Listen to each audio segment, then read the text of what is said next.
Handle negativity.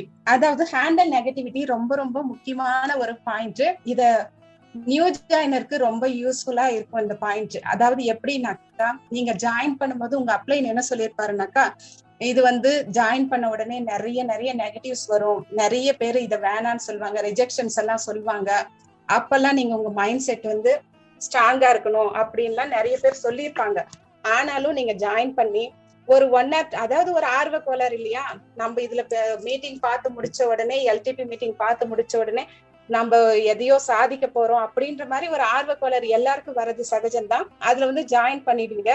Join பண்ணிட்டு 1 or 2 days வந்து யாருக்கிட்டயோ ஒருத்தர்கிட்ட நீங்க அப்ரோச் பண்ணும்போது அங்க என்ன நடக்கும் அப்படின்னாக்கா, நிறைய நெகட்டிவ்ஸ் பீப்புள் நீங்க அப்ரோச் பண்ண வேண்டியதா இருக்கும். அந்த பீப்புள்ஸ் என்ன சொல்லுவாங்க அப்படின்னாக்கா, இதெல்லாம் உனக்கு தேவையா, இதெல்லாம் தேவையில்லை, நீ விட்டுடு அப்படின்ற மாதிரி நிறைய நெகட்டிவ்ஸ் இதெல்லாம் சொல்லுவாங்க.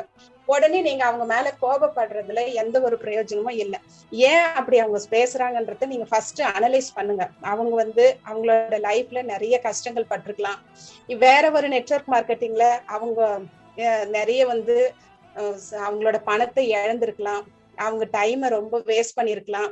ஏதோ ஒரு ரீசன் இருக்கும் அவங்களுக்கு. அவங்க சொல்றாங்க அப்படிங்கும் போது நீங்க அதை யோசிங்க. இந்த மாதிரி ஹேண்டில்ஸ் எல்லாம் நம்ம ஃபேஸ் பண்ணிருக்கோம்ல, நான் பண்ணிருக்கேன் அப்படின்னு சொல்லிட்டு விட்டுடுங்க. இல்லைனாக்கா இதெல்லாம் வரும் அப்படின்னாக்கா, ஃபேஸ் பண்றேன் நானு, இதுல வந்து நானும் இதை தெரிஞ்சுக்கிறேன் அப்படின்ற மாதிரி அவங்க கிட்ட பேசுங்க. அதையும் இல்லாம இன்னும் ஒரு சிலர் என்ன சொல்லுவாங்கன்னாக்கா, இந்த நெகட்டிவ் பீப்புளா இருக்கிறவங்க வந்து, நான் சொல்றேன் நீ கேட்க மாட்டேன்றீங்க, உன்னை நான் இவ்வளவு தூரம் சொல்றேன் நீ கேட்க மாட்டியா அப்படின்ற மாதிரி கொஞ்சம் அதிகாரமாவும் பேசுவாங்க. அந்த பட்சத்துல நீங்க என்ன பண்ணணும் அப்படின்னாக்கா, சரி இது என்னோட லைஃப், நான் பாத்துக்கிறேன், இது என்ன வந்தாலும் எது வந்தாலும் நான் ஹேண்டில் பண்ணிக்கிறேன், நீங்க இவ்வளோ என் மேல வந்து கேர் எடுத்துக்கிறதுக்கு ரொம்ப நன்றி என்ற மாதிரி அவங்க கிட்ட பொறுமையா டீல் பண்ணுங்க. இப்போ யாராச்சும் உங்க ரிலேஷனா கூட இருக்கட்டுமே, இது வேணான்னு சொல்லும் போது நீங்க என்ன யோசிப்பீங்கன்னாக்கா, இது உங்களோட லைஃப், நீங்க தான் இதுல சக்சஸ் பண்ணாதான் உங்க லைஃப் மாறப்போகுது.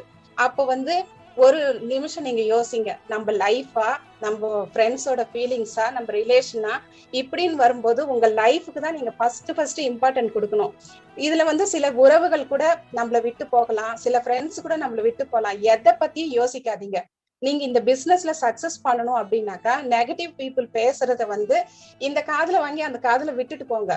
நியூ ஜாயினருக்கு மெயினா சொல்றது வந்து, ஸ்டார்டிங்ல நிறைய நெகட்டிவ்ஸ் வரும், நிறைய நெகட்டிவ்ஸ் பீப்புள் வந்து உங்களை அப்ரோச் பண்ணும்போது எது வேணாலும் சொல்லலாம், இது சக்சஸே பண்ண முடியாதுன்ற மாதிரிலாம் தோணும் அவங்க சொல்றதெல்லாம் பார்த்து. ஆனா நீங்க மட்டும் அந்த இடத்துல ஸ்ட்ராங்கா இருங்க. ஏன்னா இந்த லைஃப் வந்து உங்களது.